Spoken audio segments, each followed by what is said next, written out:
인생 말리길입니다. 오늘도 이 길에서 잠시 쉬어가며 사람 이야기, 마음 이야기를 함께 나눠보겠습니다.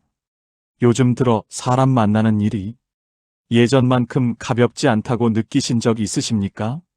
한때는 그저 얼굴 보고 차 한 잔 나누는 것만으로도 괜찮았던 관계가 어느 순간부터는 만나기 전부터 마음이 무거워지고 만나고 나면 오히려 더 피곤해지는 경험을 하신 적이 있지 않으셨나요?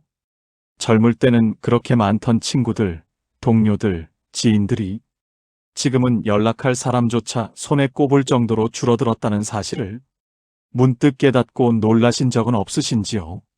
이것은 결코 여러분만의 문제가 아닙니다. 나이가 들수록 관계가 더 힘들어진다고 느끼는 것은 지극히 자연스러운 현상입니다. 많은 분들이 이런 감정을 느끼면서도 말하지 못합니다. 혹시 내가 까칠해진 건 아닐까? 내가 사람을 멀리하는 건 아닐까 하고 스스로를 탓하기도 합니다. 관계가 줄어드는 자신을 보며 외로워지는 건 아닌가 걱정하기도 합니다. 하지만 이 모든 감정은 내가 잘못해서가 아니고 내 마음이 각박해진 것도 아닙니다. 그런데 여기 한 가지 놀라운 사실이 있습니다. 나이가 들수록 관계가 힘들어지는 이유는 여러분이 관계를 못 맺어서가 아니라 오히려 관계를 너무 오래, 너무 깊이 맺어왔기 때문입니다. 젊을 때 쌓아온 수많은 인연의 무게가 지금 여러분의 어깨를 짓누르고 있는 것입니다. 수십 년간 참아온 감정들, 지켜온 의리들, 맞춰온 기대들이 이제는 더 이상 가볍게 넘길 수 없는 짐이 되어버린 것입니다. 젊었을 때 우리는 관계를 맺는데 주저함이 없었습니다.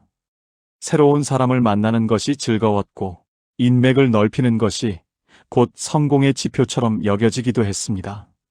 하지만 60대를 넘어서면서 우리가 마주하는 관계의 풍경은 전혀 다릅니다. 이제는 새로운 관계를 맺기보다 기존의 관계를 정리해야 할 때가 더 많습니다. 에너지는 예전 같지 않은데 관계에서 요구되는 감정의 깊이는 오히려 더 깊어졌습니다.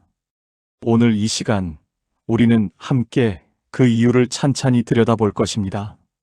왜 나이가 들수록 관계가 더 힘들어지는지, 그것이 단순히 체력의 문제가 아니라 우리 내면에서 일어나는 어떤 본질적인 변화 때문인지를 말입니다. 그리고 그 변화를 이해하고 나면 우리는 비로소 관계 속에서 조금 더 자유로워질 수 있을 것입니다. 이것은 관계를 포기하자는 이야기가 아닙니다. 오히려 관계를 제대로 이해하고 나 자신을 먼저 돌보면서도 좋은 관계를 유지할 수 있는 지혜에 관한 이야기입니다. 그 지혜는 젊은 시절에는 결코 얻을 수 없었던 것입니다. 오직 세월을 살아낸 사람만이 도달할 수 있는 경지입니다. 자, 이제 용기를 내어 함께 들어가 보겠습니다. 우리가 느껴온 그 무거움의 정체를, 그리고 그 무거움을 내려놓는 방법을 함께 찾아가 보겠습니다. 저와 함께 걷는 이 시간이 편안하게 느껴지신다면 구독으로 계속 함께 해주셔도 고맙겠습니다. 첫 번째, 50년 우정도 한순간에 무너지는 이유. 고등학교 때부터 알고 지낸 친구가 있습니다. 50년 가까이 인연을 이어온 사이입니다. 그런데 최근 들어 그 친구와 전화통화를 하고 나면 마음이 불편합니다. 친구는 여전히 자기 이야기만 합니다. 자식 자랑, 손주 자랑, 요즘 다니는 등산 모임 이야기를 쉴 새 없이 늘어놓습니다. 내가 요즘 건강이 좋지 않다고 말해도 아, 그래? 나도 요즘 무릎이 좀 안 좋아 라며 금방 자기 이야기로 돌아갑니다. 예전 같았으면 그냥 웃고 넘겼을 일입니다. 워낙 오래 본 사이니까, 원래 그런 성격이니까 하고 이해했습니다. 그런데 요즘은 그게 잘 안 됩니다. 전화를 끊고 나면 속이 뒤틀립니다. 왜 나는 항상 듣기만 해야 하지? 내 이야기는 언제 들어줄 건데? 하는 생각이 머릿속을 맴돕니다. 이런 감정이 비단 그 친구와의 관계에서만 느껴지는 것은 아닙니다. 오랜 시간 함께 살아온 배우자와의 관계에서도, 형제자매와의 관계에서도, 심지어 자식들과의 관계에서도 비슷한 감정이 올라옵니다. 평생 참아왔던 것들이 이제는 더 이상 참아지지 않습니다. 젊을 때는 그냥 넘어갔던 한마디, 무심코 지나쳤던 무례함, 당연하게 받아들였던 불공평함이 이제는 가슴에 걸립니다. 심리학에서는 이것을 감정 누적의 법칙이라고 부릅니다. 감정은 물처럼 어딘가에 계속 쌓입니다. 당장은 표현하지 않더라도 사라지는 것이 아니라 내면 깊은 곳에 차곡차곡 쌓여갑니다. 젊을 때는 그 저수지가 충분히 넓고 깊어서 감정이 쌓여도 겉으로 드러나지 않습니다. 하지만 나이가 들수록 그 저수지의 용량이 줄어듭니다. 감정을 담아둘 여유 공간이 점점 좁아지는 것입니다. 그래서 과거에는 아무렇지 않게 넘겼던 일들이 이제는 저수지를 넘쳐 흐르게 만듭니다. 심리학자 로라 카스텐스는 사회정서 선택 이론을 통해 이런 현상을 설명합니다. 사람은 나이가 들수록 시간이 제한되어 있다는 사실을 더 강하게 인식하게 됩니다. 남은 시간이 많지 않다는 것을 알게 되면 우리는 자연스럽게 감정적으로 의미 있는 경험을 우선시하게 됩니다. 그래서 젊을 때는 그냥 넘어갔던 무의미한 관계, 일방적인 관계, 소모적인 관계에 대해 더 이상 참을 수 없게 되는 것입니다. 이것은 내가 인내심이 부족해진 것이 아닙니다. 오히려 내면이 더 정직해진 것입니다. 왜 이런 일이 일어나는 걸까요? 그것은 인간의 본성과 깊은 관련이 있습니다. 젊을 때 우리는 미래를 위해 현재를 유보할 수 있습니다. 지금 조금 불편해도 나중을 위해 참을 수 있습니다. 관계도 마찬가지입니다. 지금 이 사람이 나를 존중하지 않더라도 언젠가는 필요할 수도 있으니까, 혹은 오래 알고 지낸 사이니까 하고 관계를 유지합니다. 하지만 60대를 넘어서면 이런 계산법이 더 이상 작동하지 않습니다. 미래가 무한하지 않다는 것을 알기 때문입니다. 남은 시간 동안 나를 소모시키는 관계를 계속 유지할 이유가 없어집니다. 또 하나 중요한 점이 있습니다.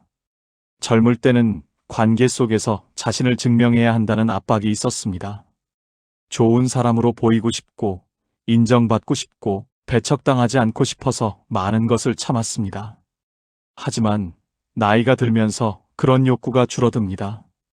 이제는 누군가에게 잘 보이기 위해 나를 속일 필요가 없어집니다. 그래서 과거에 참았던 감정들이 이제는 더 이상 참아지지 않는 것입니다. 이것은 내가 약해진 것이 아니라 오히려 더 강해진 것입니다. 자기 자신에게 더 정직해진 것입니다. 독일의 철학자 아르투어 쇼펜하우어는 이렇게 말했습니다. 인간의 행복은 무엇을 가졌느냐가 아니라 무엇을 포기할 수 있느냐에 달려 있다. 이 말은 관계에도 그대로 적용됩니다. 나이가 들수록 우리는 더 많은 관계를 가질 필요가 없습니다. 오히려 나를 소모시키는 관계를 포기할 수 있는 용기가 필요합니다. 참아온 감정이 터지는 것은 잘못된 것이 아닙니다. 그것은 나의 내면이 이제는 더 이상 이렇게 살지 않겠다고 선언하는 신호입니다. 그러니 스스로를 탓하지 마십시오. 예민해진 것도 까칠해진 것도 아닙니다. 단지 더 이상 거짓된 관계 속에서 자신을 소진시키고 싶지 않을 뿐입니다. 그것은 지극히 자연스럽고 건강한 변화입니다. 이제는 그 감정을 인정하고 그 감정이 나에게 무엇을 말하고 있는지 귀 기울일 때입니다. 두 번째, 20년 이웃이 오히려 더 불편한 까닭. 불편해도 오래 본 사이라 그냥 참고 관계를 이어갑니다. 옆집에 사는 분이 있습니다. 이 동네에 이사 온 지 20년이 넘었으니 그분과도 20년 넘게 인사를 나눈 사이입니다. 가끔 엘리베이터에서 마주치면 인사를 나누고 명절 때면 떡을 돌리기도 합니다. 그런데 솔직히 말하면 그분과 대화하는 것이 즐겁지 않습니다. 만날 때마다 남의 집 이야기를 하십니다. 누구네 아들이 이혼했다더라, 누구네 며느리가 시어머니를 모시지 않는다더라 하는 이야기를 늘어놓습니다. 나는 그런 이야기에 관심이 없습니다. 하지만 20년을 이웃으로 살았으니 그냥 웃으며 듣습니다. 피하고 싶어도 피할 수 없습니다. 같은 동네에 사니까요. 이런 관계가 하나둘이 아닙니다. 학교 동창회도 마찬가지입니다. 1년에 한두 번 만나는 모임이지만 솔직히 말하면 가기 싫습니다. 모이면 옛날 이야기만 반복합니다. 학창시절 누가 공부를 잘했네, 누가 운동을 잘했네 하는 이야기를 몇십 년째 되풀이합니다. 나는 그런 이야기에 더 이상 흥미가 없습니다. 지금을 살고 싶은데 그들은 과거에 머물러 있습니다. 하지만 가지 않으면 죄 왜 안 나와? 하는 소리를 들을까봐 그냥 참고 나갑니다. 오래 알고 지낸 사이고 의리상 그래야 한다고 생각합니다. 심리학에서는 이것을 매몰 비용의 오류라고 부릅니다. 이미 투자한 시간과 감정 때문에 더 이상 의미 없는 관계를 계속 유지하는 것입니다. 경제학에서 나온 개념이지만 인간관계에도 그대로 적용됩니다. 이미 20년을 알고 지냈는데 이제 와서 관계를 정리할 수는 없지라고 생각하는 것이 바로 매몰 비용의 오류입니다. 하지만 심리학자들은 말합니다. 과거에 투자한 시간과 감정이 아무리 많다 해도 그것이 현재의 관계를 유지해야 할 이유가 될 수는 없다고 말입니다. 사회심리학자 하워드 마크먼의 연구에 따르면 의무감으로만 유지되는 관계는 오히려 양쪽 모두에게 스트레스를 줍니다. 진심이 없는 관계는 겉으로는 유지되는 것처럼 보여도 내면에서는 서로를 소진시킵니다. 특히 우리 세대는 의리와 도리를 중요하게 여기도록 교육받아 왔기 때문에 이런 매몰 비용의 오류에 더 쉽게 빠집니다. 오래 알고 지낸 사이인데 어떻게 관계를 끊을 수 있어라는 생각이 나를 올가맵니다. 왜 우리는 이렇게 의리와 도리에 얽매이는 걸까요? 그것은 우리가 살아온 시대와 관련이 있습니다. 우리 세대는 공동체를 중시하는 문화 속에서 자랐습니다. 개인보다는 집단이 우선이었고 나의 감정보다는 관계의 유지가 더 중요했습니다. 참는 것이 미덕이라는 말을 들으며 자랐습니다. 그래서 지금도 관계가 불편해도 끊지 못합니다. 끊으면 내가 인정머리 없는 사람이 되는 것 같고 도리를 저버리는 것 같습니다. 하지만 여기서 중요한 질문을 던져야 합니다. 의리와 도리는 정말 일방적인 것일까요? 나만 참고 희생하고 불편함을 감수하는 것이 진정한 의리일까요? 진짜 의리는 상호적인 것입니다. 서로를 존중하고 서로에게 의미 있는 시간을 나누는 것이 진정한 관계입니다. 한쪽만 참는 관계는 의리가 아니라 희생입니다. 그리고 그 희생은 결국 관계를 더 나쁘게 만듭니다. 노자는 도덕경에서 이렇게 말했습니다. 물은 다투지 않으므로 허물이 없다. 물은 낮은 곳으로 흐르고 억지로 높은 곳에 머물지 않습니다. 관계도 마찬가지입니다. 억지로 붙들고 있는 관계는 결국 양쪽 모두를 지치게 만듭니다. 진정으로 존중하는 관계라면 내가 조금 거리를 두어도 이해할 것입니다. 반대로 거리를 두었을 때 비난하는 관계라면 그것은 애초에 진정한 관계가 아니었던 것입니다. 그러니 이제는 의리와 도리라는 이름으로 스스로를 올가매지 마십시오. 오래 알고 지낸 사이라는 것이 불편하게 만드는 관계를 평생 유지해야 할 이유는 되지 못합니다. 진정한 의리는 서로를 편하게 해주는 것입니다. 내가 편안할 때 상대방도 편안합니다. 억지로 만드는 웃음은 결국 양쪽 모두를 지치게 만들 뿐입니다. 이제는 그 억지를 내려놓아도 됩니다. 세 번째, 같은 길을 걷던 친구가 낯설어질 때 대학 시절 가장 친했던 친구가 있습니다. 함께 고민을 나누고 함께 꿈을 이야기하던 사이였습니다. 졸업 후에도 오랫동안 연락을 주고받았습니다.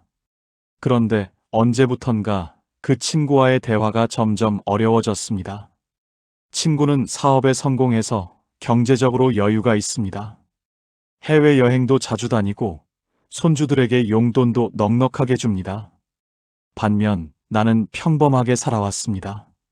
넉넉하지는 않지만 그렇다고 부족하지도 않게 조용히 살고 있습니다. 친구를 만나면 친구는 자연스럽게 최근 다녀온 유럽 여행 이야기를 하고 손주들에게 사준 선물 이야기를 합니다. 난 그 이야기를 들으며 웃지만 속으로는 조금씩 움츠러듭니다.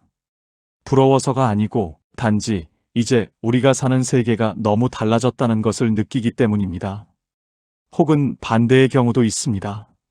난 건강하게 잘 지내는데 친구는 요즘 몸이 많이 아픕니다. 만날 때마다 병원 이야기, 약 이야기를 합니다. 위로하고 싶지만 어떤 말을 해도 공허하게 느껴집니다. 내가 건강하다는 사실 자체가 친구에게는 부담이 될 수도 있다는 생각이 듭니다. 예전처럼 편하게 웃고 떠들 수 없습니다. 서로의 처지가 너무 달라졌기 때문입니다. 심리학자 된 맥아담스는 인생 내러티브 이론을 통해 이 현상을 설명합니다.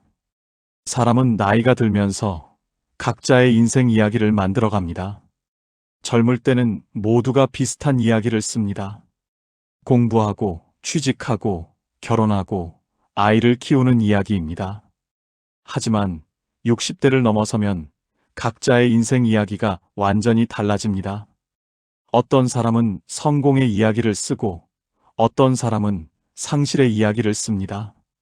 또 어떤 사람은 건강의 이야기를 쓰고, 어떤 사람은 질병의 이야기를 씁니다. 이렇게 인생 내러티브가 달라지면 서로를 이해하기가 점점 어려워집니다. 발달 심리학에서는 이것을 인생 경로의 분기점이라고 부릅니다.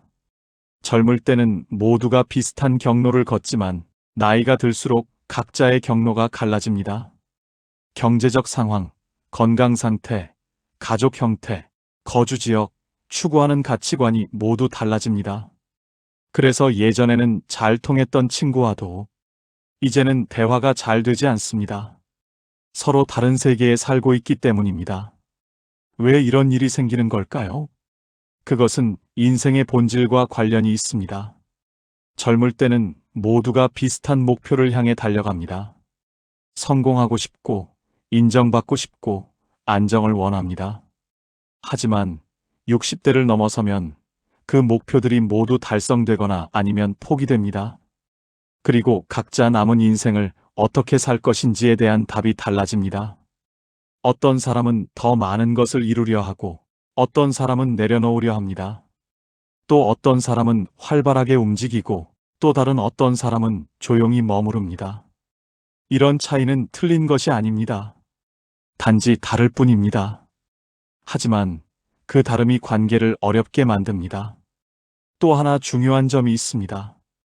나이가 들면서 우리는 각자가 짊어진 인생의 무게를 더 강하게 느끼게 됩니다. 젊을 때는 미래가 있으니까 지금의 무게를 가볍게 여길 수 있었습니다. 앞으로 나아질 거야 라고 생각할 수 있었습니다. 하지만 이제는 미래가 많이 남지 않았습니다. 지금 짊어진 무게가 곧 여러분의 인생입니다. 그래서 그 무게를 더 절실하게 느낍니다. 그리고 그 무게는 사람마다 너무나 다릅니다. 가벼운 무게를 짊어진 사람과 무거운 무게를 짊어진 사람은 서로를 이해하기 어렵습니다. 프랑스 철학자 시몬 베유는 이렇게 말했습니다. 고통받는 사람의 처지를 진정으로 이해하려면 그와 같은 고통을 겪어봐야 한다. 이 말은 역으로도 적용됩니다. 서로 다른 인생을 살아온 사람들은 서로를 완전히 이해할 수 없습니다. 그것은 내 잘못도 상대방의 잘못도 아닙니다. 단지 인생이 각자에게 다른 무게를 지워준 것뿐입니다. 그러니 서로의 인생이 달라졌다고 해서 스스로를 탓하지 마십시오. 예전처럼 친하게 지내지 못한다고 해서 죄책감을 느낄 필요 없습니다. 인생의 방향이 달라지면 관계도 자연스럽게 변합니다. 그것은 실패가 아니라 삶의 자연스러운 과정입니다. 억지로 예전의 관계를 유지하려 하지 마십시오.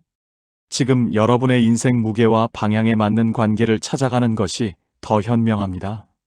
네 번째, 농담 한마디가 며칠을 무겁게 만드는 이유. 친척 모임에 갔습니다. 오랜만에 모인 자리라 다들 반갑게 인사를 나눕니다. 그런데 작은아버지가 저를 보고 이렇게 말합니다. 아이고, 많이 늙었네. 머리도 많이 휘어졌고. 웃으며 하는 말이지만 가슴 한편이 뜨끔합니다. 다른 사람들도 거들어 말합니다. 그러게, 나이가 나이니까. 모두 악의 없이 하는 말입니다. 오히려 친근함의 표현일 수도 있습니다. 하지만 그 말이 계속 마음에 걸립니다. 집에 돌아와서도 거울을 보며 생각합니다.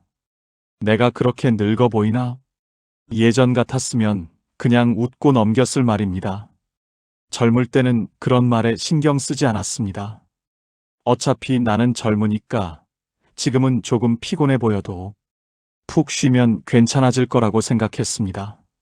하지만 이제는 다릅니다. 이제는 정말로 나이가 들었으니까요. 그 말이 농담이 아니라 사실이니까요. 그래서 더 상처받습니다. 심리학에서는 이것을 자기인식의 성숙이라고 부릅니다. 나이가 들면서 우리는 자신에 대해 더 깊이 알게 됩니다. 젊을 때는 자신이 누구인지, 무엇을 원하는지 명확하지 않았습니다. 그래서 남의 평가에 흔들리면서도 동시에 그것을 가볍게 넘길 수 있었습니다. 하지만 60대를 넘어서면 자신에 대한 인식이 훨씬 명확해집니다. 내가 누구인지, 내 인생이 어떤 의미인지, 내가 무엇을 이루었고 무엇을 이루지 못했는지를 분명히 압니다. 그래서 남의 말 한마디가 더 깊이 와닿습니다. 심리학자 칼 로저스는 자기일치라는 개념을 제시했습니다. 자기일치란 내가 느끼는 나의 모습과 타인이 보는 나의 모습이 일치하는 상태를 말합니다. 젊을 때는 자기일치가 잘 이루어지지 않습니다. 내가 생각하는 나와 남들이 보는 내가 다릅니다. 하지만 나이가 들면서 자기일치의 정도가 높아집니다. 내가 누구인지를 더 정확히 알게 되고 동시에 남들도 나를 어떻게 보는지를 더 명확히 인식하게 됩니다. 그래서 남의 평가가 예전보다 더 예리하게 다가옵니다. 왜 이런 일이 일어나는 걸까요? 그것은 자존감의 본질과 관련이 있습니다. 많은 사람들이 자존감을 자신을 높게 평가하는 것으로 오해합니다. 하지만 진짜 자존감은 자신을 있는 그대로 인정하는 것입니다.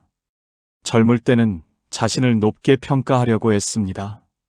남들에게 잘 보이려 하고 자신의 약점을 숨기려 합니다. 하지만 나이가 들면 더 이상 그럴 필요가 없어집니다. 있는 그대로의 나를 받아들입니다. 그런데 바로 이 지점에서 역설이 발생합니다.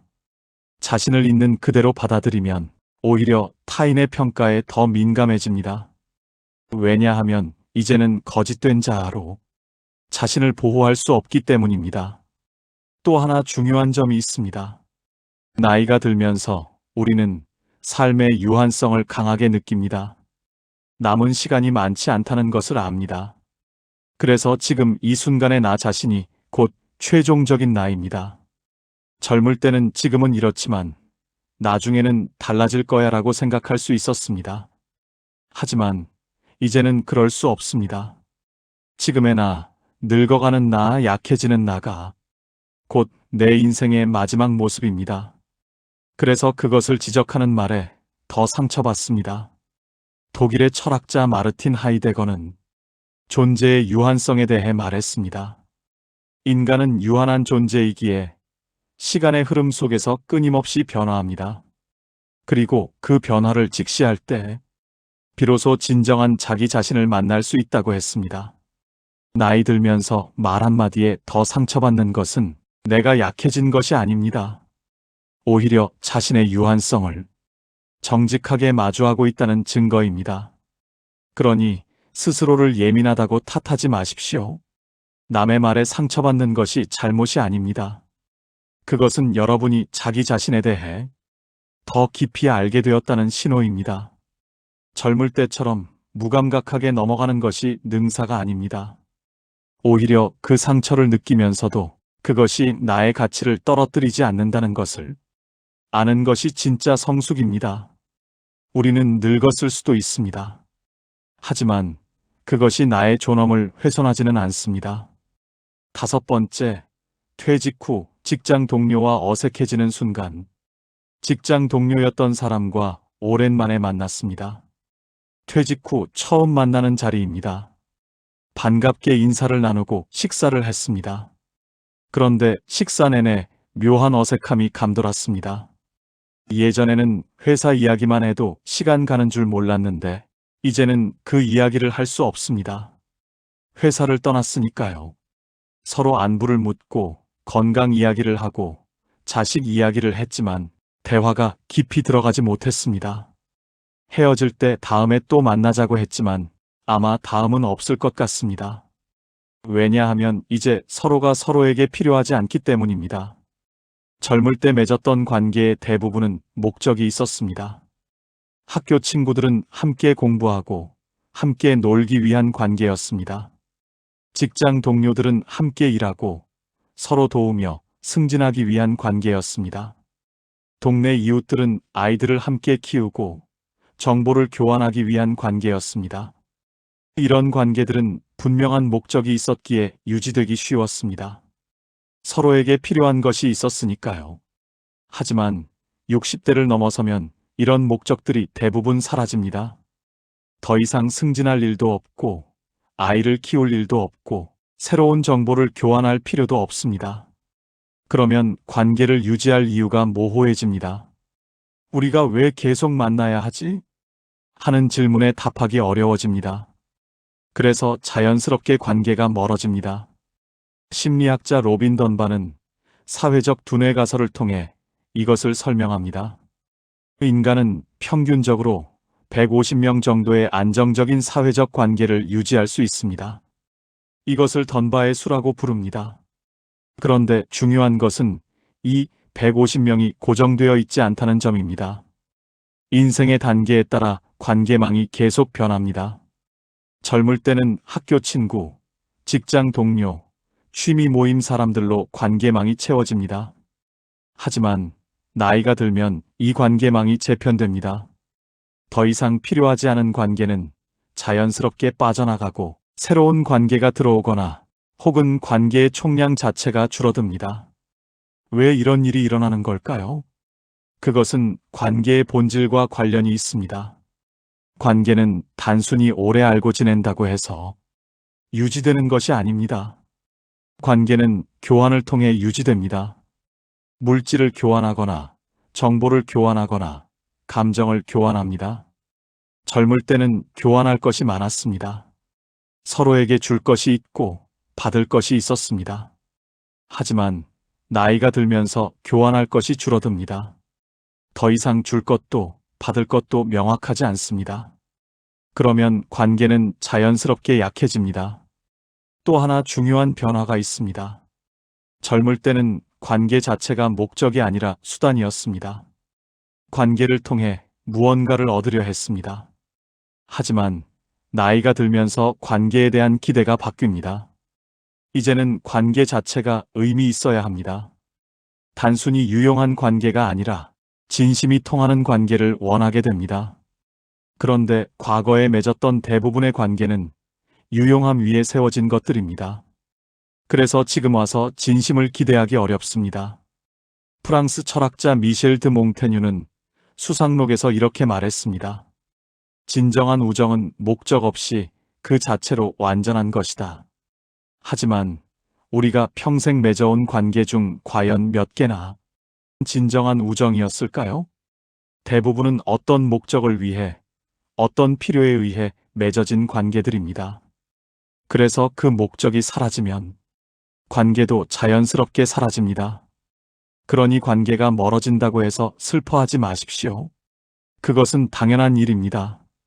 젊을 때 맺었던 관계가 평생 가야 할 이유는 없습니다. 오히려 지금 이 순간 목적 없이도 함께 있고 싶은 사람이 있다면 그 관계를 소중히 하십시오. 그것이 진짜 관계입니다. 나머지는 조용히 보내주어도 괜찮습니다. 인생의 단계가 바뀌면 관계도 바뀝니다. 그것은 실패가 아니라 자연스러운 변화입니다. 여기까지 우리는 나이가 들수록 관계가 왜 더 힘들어지는지 살펴보았습니다. 그렇다면 이제 질문이 바뀌어야 합니다. 왜 관계가 힘들어졌을까?가 아니라 그렇다면 이제 어떻게 관계를 대해야 할까? 입니다. 이제부터는 관계를 유지하는 것이 아니라 선택하는 지혜, 관계를 늘리는 것이 아니라 정제하는 방법을 함께 찾아가 보겠습니다. 첫 번째, 스쳐 지나가는 인연을 편하게 보내는 법. 공원을 산책하다가 옆 동네에 사는 분을 만났습니다. 가끔 마주치는 분인데 인사를 나누고 잠깐 이야기를 했습니다. 날씨 이야기, 건강 이야기, 그런 가벼운 대화였습니다. 헤어질 때 그분이 다음에 차라도 한잔 해요 라고 말했습니다. 그러죠라고 대답했지만 실제로 그럴 계획은 없습니다. 그리고 그것으로 충분합니다. 모든 만남이 깊은 관계로 이어질 필요는 없습니다. 가볍게 스쳐 지나가는 인연도 나름의 의미가 있습니다. 젊을 때는 모든 관계를 의미 있게 만들려고 애썼습니다. 명함을 받으면 반드시 연락하려 했고, 한 번 만난 사람과는 계속 관계를 이어가려 했습니다. 인맥이 곧 자산이라고 생각했으니까요.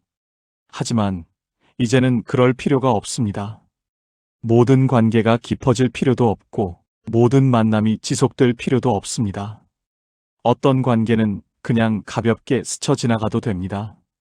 심리학자 마크 그라노베터는 약한 연결의 힘이라는 개념을 제시했습니다. 가까운 친구들과의 강한 연결도 중요하지만 가끔 마주치는 지인들과의 약한 연결도 나름의 가치가 있다는 것입니다. 약한 연결은 우리에게 새로운 정보를 주고 세상과 연결되어 있다는 느낌을 줍니다. 하지만 중요한 것은 이 약한 연결을 굳이 강한 연결로 만들 필요가 없다는 점입니다. 가볍게 유지해도 충분히 가치가 있습니다. 실제로 최근 연구들은 얕지만 넓은 관계보다 깊지만 좁은 관계가 더 중요하다는 것을 보여줍니다. 사회심리학자 로라 카스텐슨의 연구에 따르면 나이가 들수록 사람들은 관계의 양보다 질을 우선시하게 됩니다. 많은 사람을 알고 지내는 것보다 소수의 사람과 깊은 관계를 유지하는 것이 행복에 더 도움이 됩니다. 그렇다면 나머지 관계는 어떻게 해야 할까요? 무리하게 깊게 만들려 하지 말고 가볍게 유지하면 됩니다. 왜 모든 관계를 의미 있게 만들 필요가 없는 걸까요? 그것은 에너지의 문제입니다. 깊은 관계는 많은 에너지를 필요로 합니다. 상대방을 이해하고 공감하고 시간을 투자해야 합니다. 젊을 때는 그런 에너지가 넘쳤습니다. 하지만 이제는 에너지가 제한되어 있습니다. 그 제한된 에너지를 어디에 쓸 것인지 선택해야 합니다. 모든 관계에 골고루 나누어 쓰다가는 정작 중요한 관계에 쓸 에너지가 남지 않습니다. 또 하나 중요한 점이 있습니다. 모든 관계를 의미 있게 만들려는 태도는 오히려 관계를 부담스럽게 만듭니다. 가벼운 만남까지 무겁게 만들려 하면 상대방도 부담을 느낍니다. 차 한잔 하자는 말에 언제 시간 내서 꼭 만나야겠어요 라고 진지하게 답하면 상대방은 오히려 부담스러워합니다. 가벼운 인사는 가볍게 받아들이는 것이 서로를 위한 배려입니다. 중국의 도교 사상가 장자는 무의자연을 말했습니다. 억지로 무언가를 만들려 하지 말고 자연스럽게 흘러가도록 두라는 것입니다. 관계도 마찬가지입니다. 억지로 깊게 만들 필요 없습니다. 자연스럽게 깊어지는 관계는 깊어지도록 두고 가벼운 관계는 가볍게 유지하십시오.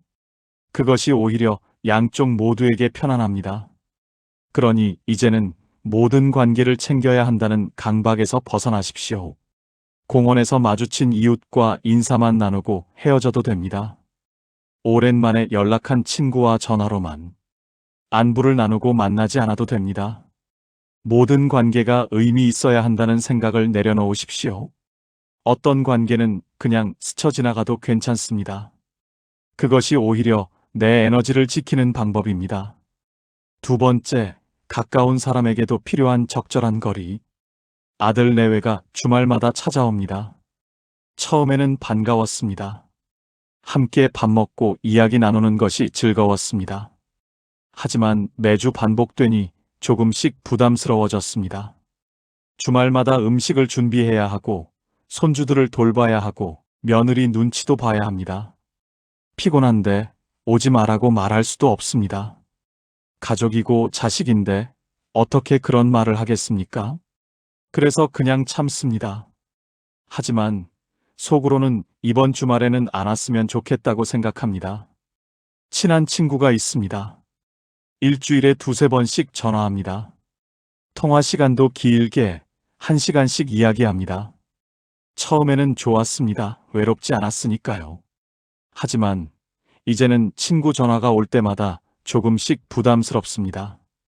내가 하고 싶은 일을 하다가도 전화벨이 울리면 받아야 합니다. 받지 않으면 나중에 왜 전화 안 받았어? 라고 물을 것이기 때문입니다. 친구는 나쁜 사람이 아닙니다. 단지 거리 조절을 못할 뿐입니다. 그리고 나도 마찬가지입니다. 나도 거리를 조절할 줄 모릅니다. 심리학에서는 이것을 경계 설정이라고 부릅니다. 경계란 나와 타인 사이의 적절한 거리를 의미합니다. 너무 가까우면 서로를 침범하고 너무 멀면 관계가 단절됩니다. 적절한 거리를 유지하는 것이 건강한 관계의 핵심입니다. 하지만 많은 사람들이 경계 설정에 어려움을 겪습니다. 가족이나 오랜 친구에게 조금 거리를 두고 싶다고 말하는 것이 마치 관계를 거부하는 것처럼 느껴지기 때문입니다. 심리학자 헨리 클라우드와 존 타운센드는 경계라는 책에서 이렇게 말합니다. 건강한 관계는 명확한 경계에서 시작된다. 경계가 없으면 관계는 오히려 파괴됩니다. 한쪽이 계속 침범하고 다른 쪽은 계속 참으면 결국 참던 쪽이 폭발하거나 관계를 끊어버립니다. 반대로 경계가 명확하면 관계가 오래 지속됩니다. 서로가 서로를 존중하는 범위 안에서 만나기 때문입니다. 왜 거리 관리가 중요한 걸까요? 그것은 개인 공간의 필요성 때문입니다. 인간은 누구나 혼자만의 시간과 공간이 필요합니다. 젊을 때는 그 필요성을 덜 느꼈습니다. 바쁘게 살았고 에너지가 넘쳤으니까요. 하지만 나이가 들면서 혼자만의 시간이 더욱 중요해집니다. 조용히 생각하고 쉬고 자신을 돌아볼 시간이 필요합니다. 그런데 관계가 그 시간을 침범하면 스트레스가 됩니다. 또 하나 중요한 점은 거리를 두는 것이 관계를 끊는 것이 아니라는 점입니다.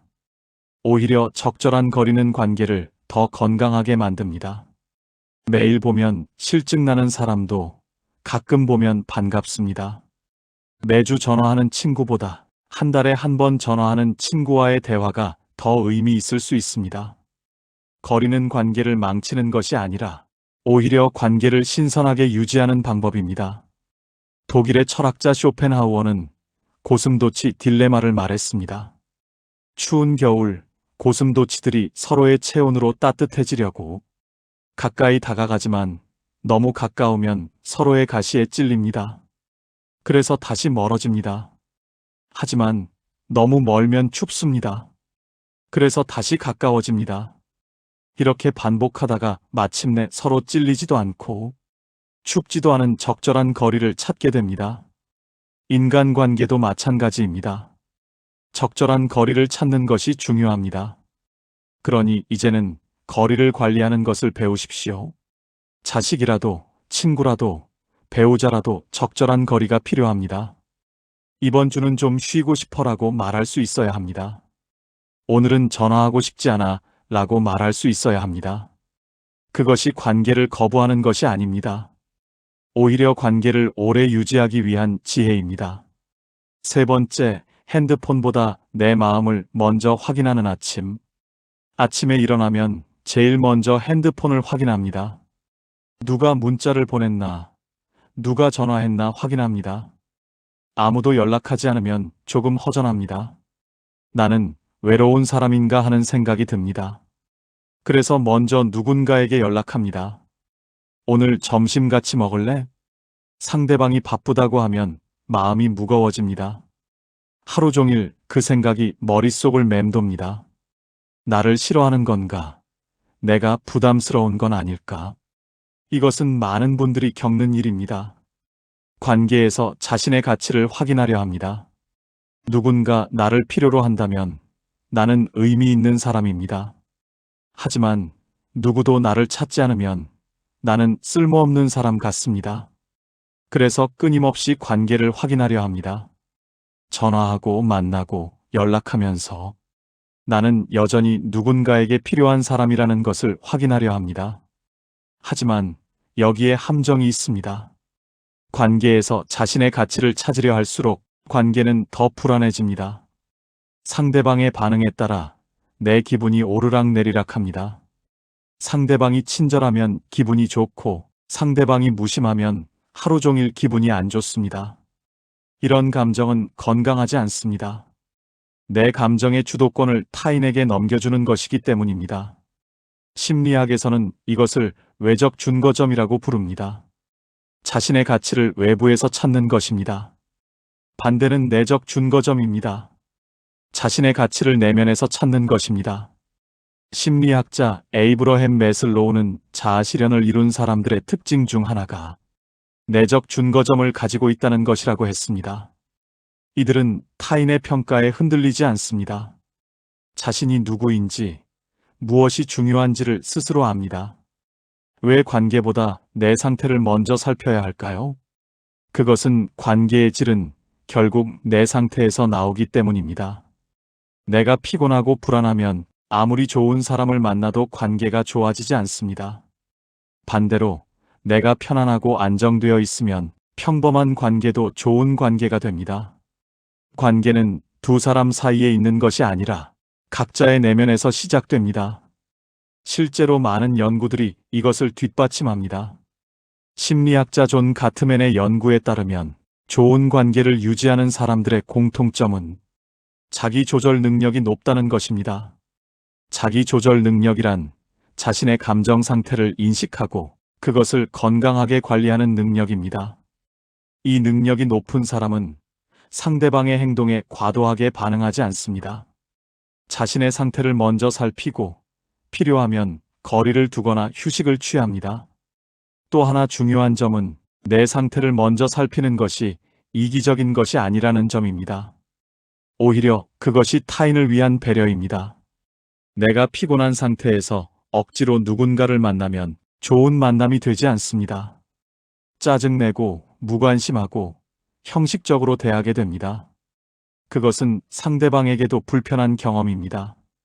차라리 오늘은 컨디션이 안 좋아서 다음에 만나자고 말하는 것이 서로를 위한 배려입니다. 프랑스 철학자 블레즈 파스칼은 이렇게 말했습니다. 인간의 모든 불행은 혼자 방에 조용히 앉아있지 못하는 데서 온다. 이 말의 의미는 우리가 너무 외부에서 의미를 찾으려 한다는 것입니다. 관계에서, 활동에서, 성취에서 의미를 찾으려 합니다. 하지만 진정한 의미는 내면에서 시작됩니다. 혼자 조용히 앉아 자신을 돌아볼 수 있을 때 비로소 타인과도 건강한 관계를 맺을 수 있습니다. 그러니 이제는 관계보다 내 상태를 먼저 살피십시오. 아침에 일어나면 핸드폰보다 자신의 몸과 마음을 먼저 확인하십시오. 오늘 나는 어떤지, 피곤한지, 편안한지, 무엇이 더 필요한지 이런 질문을 스스로에게 던지십시오. 그리고 그 답에 따라 하루를 계획하십시오. 피곤하면 쉬고, 외로우면 산책하고, 누군가와 이야기하고 싶으면 그때 연락하십시오. 하지만 그것이 의무가 되어서는 안 됩니다. 내가 원해서 하는 것이어야 합니다. 그것이 건강한 관계의 시작입니다. 여기까지 함께 살펴보았습니다. 나이 들수록 관계가 더 힘들어지는 이유, 그리고 그 속에서 우리가 어떻게 살아갈 수 있는지를 말입니다. 이제 우리는 압니다. 관계가 힘들어지는 것은 여러분의 잘못이 아니라는 것을, 그것이 인생 단계의 자연스러운 변화라는 것을 말입니다. 참아온 감정이 터지는 것은 내가 예민해진 것이 아니라 더 이상 거짓된 관계 속에서 자신을 소진시키고 싶지 않다는 신호입니다. 의리와 도리로만 관계를 유지하려는 것은 진짜 관계가 아니라 매몰 비용에 사로잡힌 것입니다. 서로의 인생 무게와 방향이 달라진 것은 실패가 아니라 각자가 살아온 삶의 결과입니다. 그리고 우리는 새로운 길을 찾았습니다. 모든 관계를 의미 있게 만들 필요가 없다는 것, 관계보다 거리를 관리하는 것이 오히려 관계를 건강하게 만든다는 것, 관계보다 내 상태를 먼저 살피는 것이 진정한 관계의 시작이라는 것을 말입니다. 나이가 들수록 관계가 힘들어지는 것은 관계를 못 맺어서가 아니라 오히려 관계를 제대로 보기 시작했기 때문입니다. 젊을 때는 보이지 않던 것들이 이제는 보입니다. 참을 필요 없는 것을 참고 있었다는 것, 나를 소진시키는 관계를 의무로 여기고 있었다는 것이 이제는 보입니다. 그것을 보게 된 것은 축복이며 오직 세월을 살아낸 사람만이 볼 수 있는 진실입니다. 관계를 끊으라는 이야기가 아닙니다. 관계를 정리하고 선택할 수 있는 지혜를 가지라는 이야기입니다. 진심이 통하는 관계는 소중히 하고, 형식적인 관계는 가볍게 유지하고, 나를 소진시키는 관계는 조용히 거리를 두십시오. 그것이 나를 지키는 방법입니다. 인생 후반은 관계를 늘리는 시기가 아니라 정제하는 시기입니다. 많은 관계보다 좋은 관계가 중요합니다. 그 모든 관계의 중심에는 나 자신이 있어야 합니다. 여러분은 충분히 잘 살아왔습니다. 충분히 참았고, 충분히 배려했습니다. 이제는 여러분 자신을 먼저 배려해도 됩니다. 그것이 이기적인 것이 아닙니다. 성숙한 것이고 지혜로운 것입니다. 그것이 여러분이 평생을 살아오며 얻은 권리입니다. 남은 시간 더 가볍게, 더 자유롭게, 더 진실되게 사십시오. 관계 속에서 소진되지 말고 관계를 통해 채워지십시오. 의무가 아니라 기쁨으로 만나십시오. 그것이 인생 후반을 아름답게 사는 방법입니다. 인생은 혼자 걷는 길 같지만 이야기를 나누면 조금 덜 외롭습니다. 다음 길에서도 함께 걸어가겠습니다. 오늘 이야기 중 마음에 오래 남는 한마디가 있다면 댓글로 함께 나눠주셔도 좋겠습니다. 지금까지 인생 말리길이었습니다.